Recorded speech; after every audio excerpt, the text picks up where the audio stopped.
जय गुरु जी। मैं डॉक्टर आनंद प्रदीक्षित आपके अपने लाइफ मैनेजमेंट चैनल शिखर आईएएस अकेडमी गाजियाबाद और brain train programme for UPSC से कुछ बच्चों ने पूछा है कि कुछ थिंकर्स के बारे में बताइए। एक बच्चे ने पूछा था कि आप लोग मेरे बच्चे ही हैं, इसीलिए मैं बच्चा बोलता हूँ, अपने को बच्चा मत समझिए। आप अधिकारी बनने जा रहे हैं, एडल्ट बनिए, मेरे लिए बच्चे बने रहिए। तो उसने पूछा है कि मुझसे व्हाट्सएप पे पूछा था, मैंने डांट भी दिया था। ये पूछा था कि what is the difference between power and authority. मैंने फिर पूछा, मुझे कुछ अजीब सा लगा। कभी कभी कुछ लोग शरारतपूर्ण ढंग से कुछ क्वेश्चन करके जैसे टेस्ट लेना चाहते हो। तो मैंने पूछा तुम क्या करते हो, क्या पढ़ते हो? उसने कहा पॉलिटिकल साइंस। तो मुझे नाराज़गी आई। मैंने लिखा कि जब पॉलिटिकल साइंस पढ़ते हो तुमको ये नहीं पता कि पावर और अथॉरिटी में फ़र्क क्या होता है। तो एक्चुअली बात ये है, ये ऐसे ही है जैसे कोई कहे कि मैं केमिस्ट्री से बीएससी कर रहा हूँ, फिजिक्स केमिस्ट्री से, वो कहे कि सर इलेक्ट्रॉन और प्रोटॉन में अंतर बता दीजिए। ऐसे ही मुझे लगा, तो इसका मतलब कुछ नहीं पढ़ रहे हो। खैर, मैं आज इस पर चर्चा कर रहा हूँ, पावर और अथॉरिटी पर। उसका इरादा ऐसा था नहीं, उसने जवाब दिया मुझे, ऐसा कुछ था नहीं इरादा। बात ये, कॉलेजों में ढंग से पढ़ाया नहीं जाता है और ठीक से उन्हें बताया नहीं जाता है, तो उनके माइंड में वो चीज़ें क्लियर नहीं हो पाती। तो मैं आपको बताने जा रहा हूँ पावर और अथॉरिटी पर इस वीडियो में। कुछ थिंकर्स का भी साथ में जिक्र हो जाएगा। तो चलिए जिक्र करते हैं फिर पावर और अथॉरिटी। इसके साथ और भी चीज़ें जुड़ी हुई हैं। डोमिनेंस भी है, प्रभाव भी है। पावर है शक्ति और अथॉरिटी है सत्ता या प्राधिकार। मैक्स वेबर ने प्राधिकार के बहुत सारे प्रकार बताए, शक्ति के बहुत से प्रकार बताए, नेतृत्व के प्रकार बताए हैं, लीडरशिप के। मुख्य बात यह है, पावर जो होती है, पावर तो कच्चा माल है, रॉ मटेरियल है। जब उससे हम तैयार करते हैं तो जो निकल के आता है वो है अथॉरिटी, सत्ता है, अथॉरिटी है। लेजिटिमाइज्ड पावर, एक सेंटेंस याद रखिए, लेजिटिमाइज्ड पावर इज अथॉरिटी। सत्ता क्या है, प्राधिकार क्या है? वैधानिकृत शक्ति। जैसे मान लीजिए एक माफिया है कोई, और माफिया समझते ही होंगे कि जो अपनी दबदबे के बल पे, गुंडई के बल पर, मैन पावर के बल पर लोगों पर राज कर रहा है। अब चुनाव आते हैं, उसके बाद उसको टिकट मिल जाता है और वो चुनाव लड़ता है, चुनाव वो जीत जाता है। उसकी शक्ति थी, पहले माफिया की शक्ति थी। अब शक्ति बदल गई सत्ता में, क्योंकि उसको लेजिटिमाइज कर दिया, पब्लिक ने वोट देकर लेजिटिमाइज कर दिया, तो बन गई सत्ता। देखिए, एक बड़ी इंटरेस्टिंग बात है, नेता चुनाव में खड़े होते हैं और अधिकारी कंपटीशन में बैठते हैं। स्टेबल कौन होता है, बैठने वाला कि खड़े होने वाला? बैठने वाला। इसीलिए अधिकारी 60 साल की उम्र तक नौकरी करते हैं, कभी कभी 65 तक भी, कभी कभी और आगे भी। लेकिन नेता की उम्र 5 साल, क्योंकि वो खड़ा होता है ना। खड़ा आदमी कब तक खड़ा रहेगा बेचारा?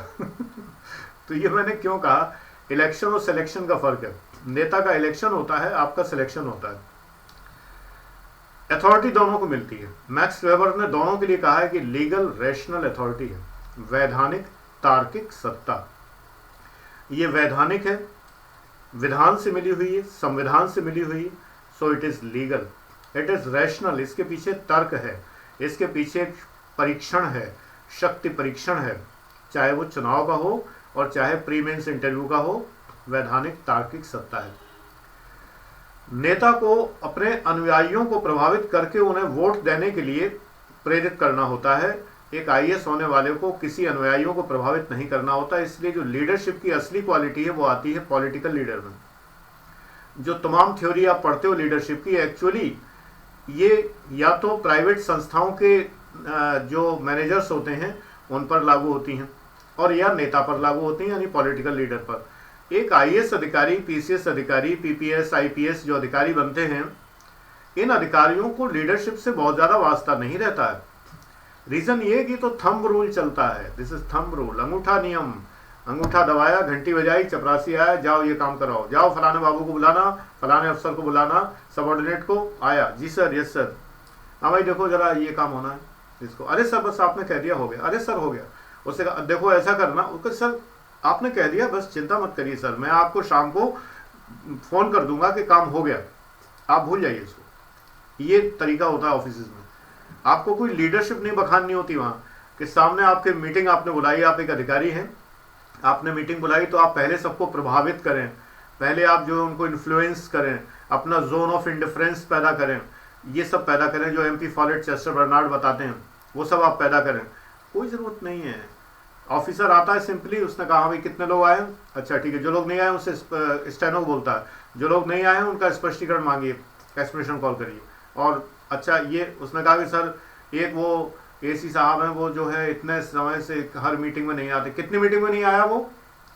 सर वो पिछले 8 मीटिंग से तो आ नहीं रहे। ठीक है, सस्पेंड इमीडिएटली, बनाओ लेटर बनाओ, उनका सस्पेंशन के लिए भेजो, इनका रिकमेंडेशन, सस्पेंड करो इनको। बाकी की तो हवा खराब हो गई। सांप सूंघ गया, जो बेचारा एक अफसर ये बैठा था, बेचारा इसलिए कह रहे हैं कि उसको सांप सूंघ गया पहली, जो इसलिए बैठा था कि अगली मीटिंग का उसे पता था कि वो नहीं आ पाएगा, उसके घर में कुछ था, शादी फादी ये वो जो भी, वो सोच रहा था कि आज वो कहेगा साहब से, सर से कि सर अगली मीटिंग में नहीं। अब तो उसके पुरखे कूच कर गए, वो तो अब छुट्टी नहीं मांग सकता। यहाँ लीडरशिप की जरूरत नहीं है, यहाँ ये कहने की जरूरत नहीं, स्पष्टीकरण देने की जरूरत नहीं है कि भाई देखो कि मैं तुमसे ये बात इसलिए कह रहा हूं क्योंकि इसमें ये है वो, कुछ नहीं। Just say it is done. You are not selling the things, you are telling the things. You are not a seller, you are a teller. आप केवल जो है बेच नहीं रहे किसी को कि भाई खरीद लो। You are not a salesman. जो लोग समझते हैं कि इंटरव्यू में टाई लगा के जाना होता है, उनको बता रहे हैं you are not a salesman कि आप गर्मी के मौसम में भी आधी शर्ट पे, आधी बाहों की शर्ट पे या पूरी बाहों की शर्ट पे टाई लगा के जा रहे हैं। You are not a salesman. आप बन रहे हैं अधिकारी। आप जब अधिकारी बनते हैं तो आपको कुछ बेचना नहीं पड़ता है, आपको केवल कहना पड़ता है। मैंने एक बार चिंता जाहिर की कि भाई सबको, स्टाफ को बुलाया, सब नीचे खड़े हो गए आके। मैं डाइस पे ऊपर बैठा हुआ था, ट्रेजरी ऑफिसर मुरादाबाद, और मैंने कहा कि भाई ये अभी अभी शासन से हॉल वो आया है, हॉटमेल वो आया है, क्या कहते हैं उसको, हॉटलाइन, टेलीफोन हॉटलाइन डायरेक्ट होता था फाइनेंस सेक्रेटरी और सीधे ट्रेजरी ऑफिसर के बीच में। तो फाइनेंस सेक्रेटरी साहब का फ़ोन आया हुआ है और उन्होंने ये कहा है कि ऐसा ऐसा करना है। जो कहा था वो सीक्रेट है, वो मैं नहीं बता रहा। मैंने कहा ये तो कैसे क्या होगा, मतलब इस तरह बोला मैं। सारा स्टाफ कहने लगा अरे सर ये आप मेरे ऊपर छोड़िए सर, आज हम लोग पूरे रात बैठेंगे और बिल्कुल आप आराम से, अगर आप रहना चाहें तो यहाँ पर गद्दे वद्दे डलवा देते हैं, आप आराम से रेस्ट करिए, सोइए, लेकिन आप घर जाइए, यहाँ काम होता रहेगा, कोई चिंता की बात नहीं।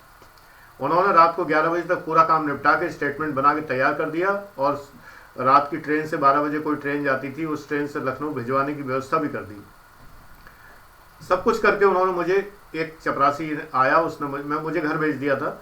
घर पे आके वो बता गया कि सर काम हो गया, सब चला गया है। वो चपरासी वहाँ पे जाके टेलीफोन कर देगा कि काम हो गया। यहाँ ये होता है, you need not to be a good leader. आपको यहाँ पर चमत्कारी सत्ता की जरूरत नहीं पड़ती है। मैं बता दूं, मैक्स वेबर ने 3 प्रकार की सत्ता बताई है authority. Legal authority, legal rational, जो कि अधिकारियों में, मंत्रियों में, नेताओं में, इन सब में होती है, जो कि सरकारी पद पर होते हैं, वैधानिक पद पर होते हैं। अगर प्राइवेट कंपनी की बात करें तो प्राइवेट कंपनी के पदों पर। लेकिन दूसरी सत्ता है ट्रेडिशनल, जैसे कि माता पिता की सत्ता होती है, अथॉरिटी होती है, ट्रेडिशनल अथॉरिटी। और तीसरी सत्ता होती है जो वो होती है चमत्कारी, कैरिज्मेटिक। अब ये चमत्कारी सत्ता हर जगह काम आती है। ये मैं थोड़ी इनोवेटिव बात आपको बता रहा हूँ जो बुक्स में नहीं लिखी है। महात्मा गांधी की सत्ता, महात्मा गांधी के पास कोई लीगल रेशनल अथॉरिटी नहीं थी, यानी वो किसी भारत सरकार के पद पर नहीं थे, ठीक है, लीगल रेशनल अथॉरिटी क्रॉस। उनके पास चमत्कारिक सत्ता थी। चल पड़े जिधर दो डगमग में, पूरी भीड़ साथ हो गई, जिधर चल दिए गांधी, पूरा सैलाब उमड़ पड़ा। गांधी जी की मृत्यु होते ही जाने कितनों ने आत्महत्या कर ली, कितने रोते बिलखते सड़कों पर घूम रहे थे। मेरे पिताजी बताया करते थे कि कानपुर में वो थे उस समय, तो उन्होंने बताया कि क्या हाल हुआ लोगों का। ये चमत्कारी सत्ता है। ट्रेडिशनल अथॉरिटी, पारंपरिक सत्ता भी थी। राष्ट्रपिता थे बापू, राष्ट्रपिता, पिता भी थे, चमत्कारी व्यक्तित्व भी था। तो ये 2 सत्ताएं थी। जवाहरलाल नेहरू, 3 सत्ताएं थी। Legal rational authority number 1, Bharat के प्रधानमंत्री, लीगल रैशनल अथॉरिटी। बच्चों के चाचा नेहरू, ट्रेडिशनल अथॉरिटी, पिता का भाई चाचा, बच्चों के चाचा नेहरू। और तीसरी सत्ता चमत्कारी, वो टोपी लगा के और ये लाल गुलाब लगा के और अचकन पहन के, लोग कहते हैं कि एडविना माउंटबेटन फिदा हो गई। आई डोंट नो, मैं तो था नहीं उस समय, कहानियों में पढ़ा है, सुना है कि एडविना माउंटबेटन जो है, माउंटबेटन की पत्नी, गवर्नर जनरल एंड वायसराय की पत्नी जो है, फिदा हो गई। समाज खैर दोस्ती को भी फिदा होने ही मान लेता है। व्यक्तित्व चमत्कारी था। जब खड़े होते थे बोलने के लिए जो भीड़ और जन सैलाब उमड़ता था, उसका साक्षी थोड़ा बहुत मैं भी हूं, बचपन में देखा है। इंदिरा गांधी में भी ऐसी चमत्कारी सत्ता थी, लेकिन इंदिरा गांधी बच्चों की दीदी नहीं बन पाई। ये नहीं कि चाचा की बेटी दीदी हुई, दीदी नहीं बन पाई। ट्रेडिशनल अथॉरिटी नहीं आई इंदिरा गांधी में। लीगल रैशनल अथॉरिटी थी, ट्रेडिशनल नहीं थी, चमत्कारी सत्ता थी। अब आपको सत्ताओं का अंतर समझ में आया होगा। कई हमारे प्रधानमंत्री हुए जिनमें चमत्कारी सत्ता नहीं थी, जिनके चेहरे को देख के लोग खिलते नहीं थे, जिनके चेहरे को देखकर लोग खुश नहीं होते थे, जिनके चेहरे को देखकर लोगों के अंदर एड्रेनलिन नहीं भरता था, उत्साह नहीं भरता था। आए, खड़े हो गए, बोले न बोले, चले गए, कोई फर्क नहीं पड़ रहा। लेकिन लीगल रैशनल अथॉरिटी थी। अब देखिए 3 प्रकार की अथॉरिटी। तो ये अथॉरिटीज जब होती हैं तो इनमें लीडरशिप की प्राय क्वालिटीज की जरूरत नहीं पड़ती है। हमारी लीडरशिप की क्वालिटी की जरूरत क्यों पड़ती है? क्योंकि हम किसी को प्रभावित करना चाहते हैं जबकि वो होना नहीं चाहता। नेतृत्व की आवश्यकता तब पड़ती है जब हम लोगों को बांधना चाहते हैं और लोग बंधना नहीं चाहते। मोटिवेट करने की आवश्यकता तब पड़ती है, अब्राहम मैस्लो ने मोटिवेशन के ऊपर थ्योरीज दी हैं। मोटिवेशन की आवश्यकता इसलिए पड़ती है, किसको कर सकते हैं हम मोटिवेट? जो कि कोई काम कर तो सकता हो लेकिन कर ना रहा हो, कर सकता हो, फिजिकली मेंटली कैपेबल हो, लेकिन कर ना रहा हो। मन नहीं है करने का, ये मन बड़ा दुष्ट है। मन नहीं है करने का, मेरा मन नहीं कर रहा, उसको मोटिवेट करना। मेरा मन रजाई से निकलने का नहीं है, ठंड बहुत है, मैं नहीं क्लास में जा रहा, सर से बहाना बना दूंगा, ये मन है। तो उसको मोटिवेट करना कैसे करेंगे? बच्चों कैसे मोटिवेट करते हैं? ये काम करोगे तो ये मिलेगा, चॉकलेट मिलेगा, ये मिलेगा, वो मिलेगा, तमाम बच्चों की जो पसंद की चीजें हैं ना, टॉयज हुए या कुछ भी हुआ, ये मिलेगा। बड़ों कैसे मोटिवेट करें? तुम्हारी तो चाहते हैं बहुत है, जाने किस किस को चाहते हो पता नहीं। कोई पड़ोसन को चाह रहा है, कोई किसी को चाह रहा है, कोई किसी को चाह रहा है। बड़े लोग कह ही नहीं सकते तुम्हें मोटिवेट करेंगे, तुम्हें वो देंगे, वो पड़ोस वाली लड़की जो तुम्हें पसंद आ रही वो दिलवा देंगे तुम्हें। ये तो नहीं कर सकते ना, बड़ा मुश्किल काम है। तो तुम लोगों को मोटिवेट करना बड़ा कठिन। बच्चे को तो एक चॉकलेट से लो, खट से काम करा दो, चॉकलेट दे दो, छोटा बड़ा कैसे भी, टॉय दे दो, खिलौना दे दो। अब कुछ बच्चे होते हैं इधर टॉय भी थोड़ा बड़े किस्म का मांगते हैं, लेगो वगैरह टाइप का। छोटे मोटे टॉय से भी उनका भला नहीं होता। 10-12 हज़ार का चूना लगाएंगे तो काम चलेगा। तो ये तो कैपेसिटी पर है अपनी अपनी, कोई कितना मोटिवेट करता है। लेकिन दिक्कत ये है कि तुम्हें तो वो चाहिए जो मिल नहीं पा रहा, तो तुम्हें मोटिवेट करना बड़ा कठिन काम है। बातों से मोटिवेट नहीं होते। तो तुम्हें मोटिवेट इससे होता है, पद मिलेगा, प्रतिष्ठा मिलेगी, सम्मान मिलेगा, ये होगा, वो होगा, दबदबा होगा, फलाना होगा। यूपीएससी वगैरह के लिए तुम लोग मोटिवेट इन्हीं बातों से होते हो। ये नीली बत्ती हो, वो लाल बत्ती हो, वो सायरन हो, ये जगमगाती हुई गाड़ियाँ, और वो अर्दलियों, वो फलाना ढिमाका, यहाँ पर हम बैठे होंगे और ऐसे जा रहे होंगे, ऐसे जाएंगे, पूरी भीड़ को रौंदते हुए निकल जाएंगे, हेलीकॉप्टर बने ऊपर आराम से। दिमाग में ये आता है। मैं बता देता हूँ रियलिटी। कई बार आप लोग कहते हो सर आपने डिमोरलाइज कर दिया। मैं डिमोरलाइज नहीं कर रहा।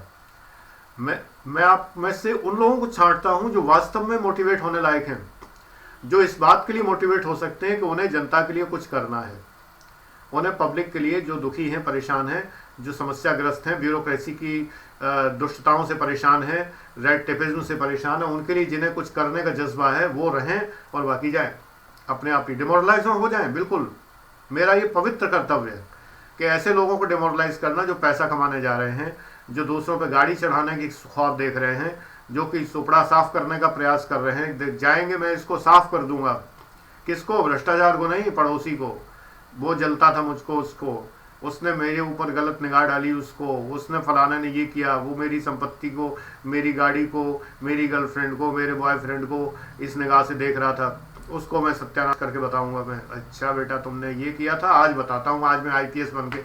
होता नहीं है ऐसा। जब बन जाता है आदमी तो बड़ा ही सज्जन हो जाता है। ये अभी होता है, ऐसे लोग निकलते भी नहीं। जब तक आप पवित्र उद्देश्य के लिए नहीं जा रहे तब तक नहीं निकलते। तो मोटिवेशन उन्हीं का मैं करता हूं जो मोटिवेट होने लायक हैं। बाकी लोग जो नहीं होते मुझे परवाह नहीं है। मुझे यहाँ पर व्यूअरशिप बढ़ाने की चिंता नहीं, वो तो अपने आप बढ़ती, इसकी चिंता नहीं होती। मैं कहता हूँ सारे वीडियो देख लो, इसलिए कि मैंने आपके लिए बनाए हैं, आपके लिए बनाए हैं, आप ही को मोटिवेट करने के लिए, आपको पढ़ाने के लिए, आपको समझाने के लिए, सच्चाइयाँ बताने के लिए, जो कोई नहीं बताएगा।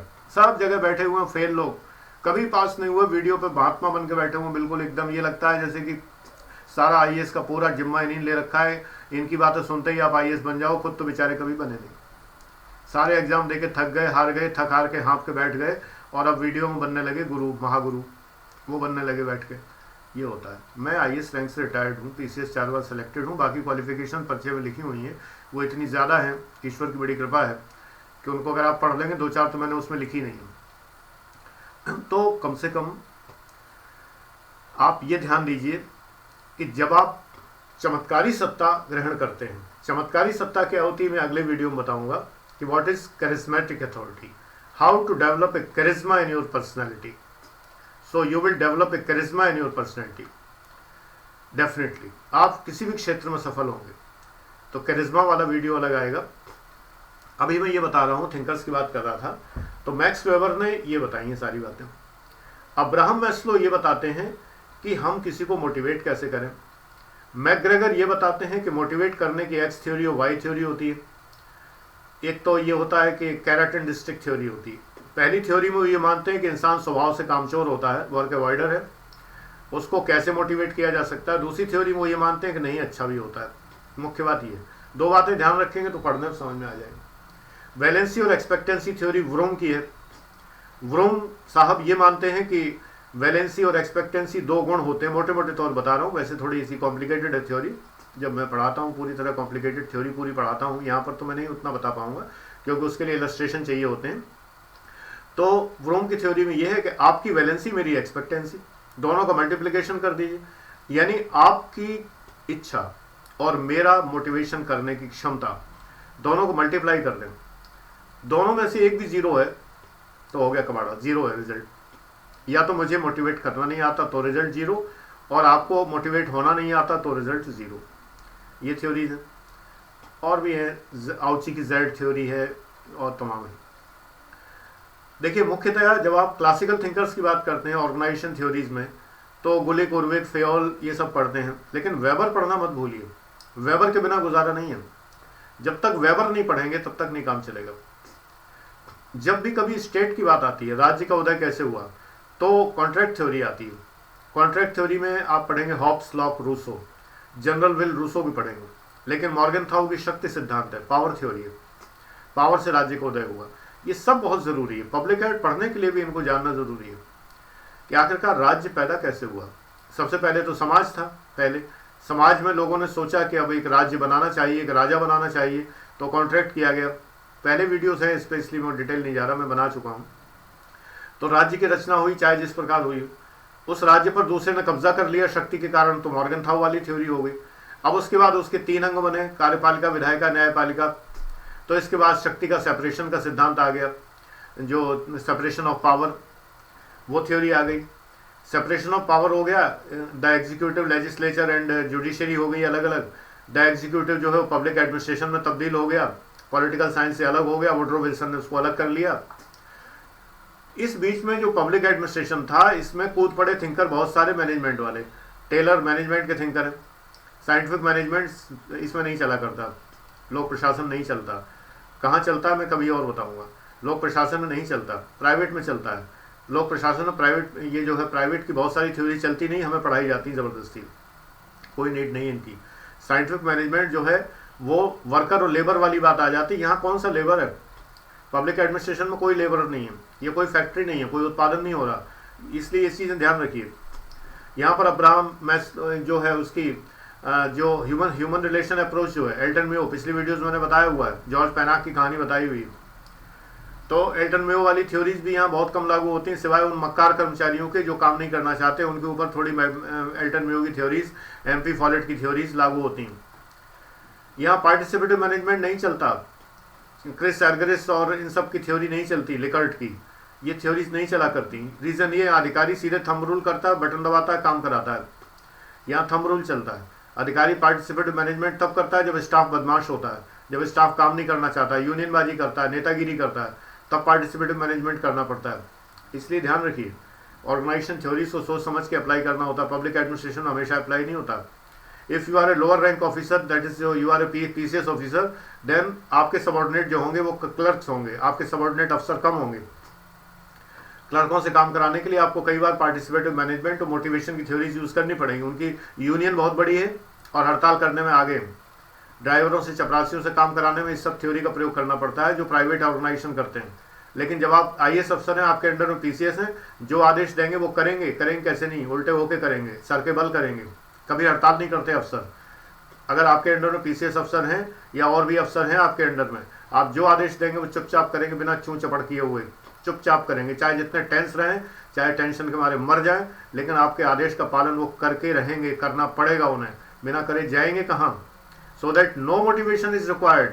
IAS रैंक के अधिकारी के लिए, सबॉर्डिनेट के लिए कोई मोटिवेशन करने की जरूरत नहीं है।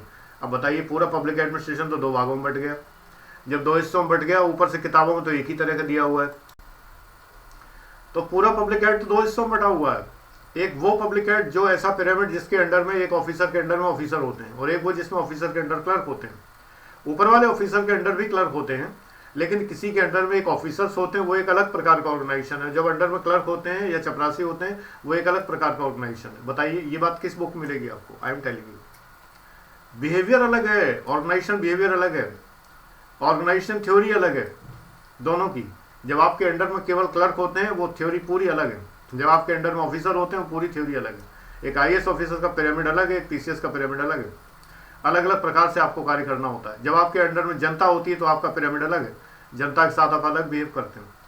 जब आप दूसरे विभाग से व्यवहार करते हैं तो अलग है। 4 तरह कम्युनिकेशन है पूरे। किस बुक में लिखा हुआ बताइए? ये 4 तरह कम्युनिकेशन, चारों कम्युनिकेशन अलग अलग, इनकी भाषा अलग है, संचार अलग है, सारी चीजें अलग अलग। Thinkers were not administrators, they do not know, I know. कोई बड़ी बात नहीं है, कोई घमंड नहीं है, कोई हवाई जहाज नहीं बन रहा जो अक्सर लोग कहते हैं कि आप ही तो अकेले जानते हो। हाँ बिल्कुल, मैं अकेला जानता हूँ, इसमें कोई शक नहीं है, कोई घमंड की बात थोड़ी, मैं जानता हूँ। Because I am teaching public administration, इतने साल से मैं पढ़ा रहा हूँ, और पब्लिक एड से मैं PG भी हूँ, और मैंने रिसर्च वर्क भी किया हुआ है, और मैं एडमिनिस्ट्रेटर भी रहा हूँ। तो ये दोनों बातें तो बहुत कम लोगों को मिलती हैं। तो जब दोनों बातें मेरे अंदर हैं तो मैं जानता हूँ डेफिनेटली। इसलिए मैं आपको जो पढ़ाता हूँ पब्लिक एड, तो मैं वो पढ़ाता हूँ जो एग्जाम में लिखेंगे आप, तो आपको टॉप के नंबर मिलेंगे। और मिलते हैं मेरे स्टूडेंट्स को। जो लोग मेरी बात नहीं मानते वो रह जाते हैं। तो इसलिए मैं आपसे कह रहा हूँ कि थिंकर्स पढ़िए, सारे एक दूसरे से लिंक करना सीखिए, मिलाना सीखिए थिंकर्स को। जब तक आप मिलाएंगे नहीं तब तक नहीं काम चलेगा। जब मॉर्गन था वो शक्ति की बात कहता है, तो सोचिए शक्ति क्या है। शक्ति जब लेजिटिमाइज हो गई तो वो पावर हो गई। जब कॉन्ट्रैक्ट की बात होती है, जब कहते हैं हॉब्स लॉक, रूसो की बात कहते हैं, तो डेमोक्रेसी से जोड़िए उसको। डेमोक्रेसी में कैसा कॉन्ट्रैक्ट और कहाँ का कॉन्ट्रैक्ट, किस तरह कॉन्ट्रैक्ट, तमाम बातों को जोड़िए। राज्य तो उदय हो गया, आप तो आगे चलिए। लास्की की बात करिए, देखिए उदारवाद क्या है। उदारवाद की बात देखिए, LPG से जोड़िए उसको, लिबरलाइजेशन, प्राइवेटाइजेशन, ग्लोबलाइजेशन। और जब LPG से जोड़ें तो ये देखिए कि फिर उस LPG में इस ब्यूरोक्रेसी का क्या होगा। ये ब्यूरोक्रेसी जो किस संविधान के अंतर्गत बनी हुई है, भारत के संविधान के अंतर्गत, जिसकी प्रीमियम में समाजवाद है, और जो पूरा भारत आज कैपिटलिज्म के रास्ते पे चल रहा है। प्रीमियम में समाजवाद, रास्ता कैपिटलिज्म का, पूंजीवाद का। बताइए जरा। आज का प्रश्न आपके लिए ये है, जो एक पेज में लिख के आप पोस्ट कर सकते हैं मुझे व्हाट्सएप पर। आज का प्रश्न, इस वीडियो का प्रश्न ये है कि जब प्रीमियम में समाजवाद है, हमारे संविधान के उद्देशिका में समाजवाद है, तो हम इस LPG के युग में, लिबरलाइजेशन, प्राइवेटाइजेशन, ग्लोबलाइजेशन के युग में, जो कि पूंजीवादी युग है, हम समाजवाद को कब तक ढोते रहेंगे, कब तक कैरी करेंगे इस समाजवाद को, जबकि हम रास्ते पर बढ़ चुके हैं LPG के।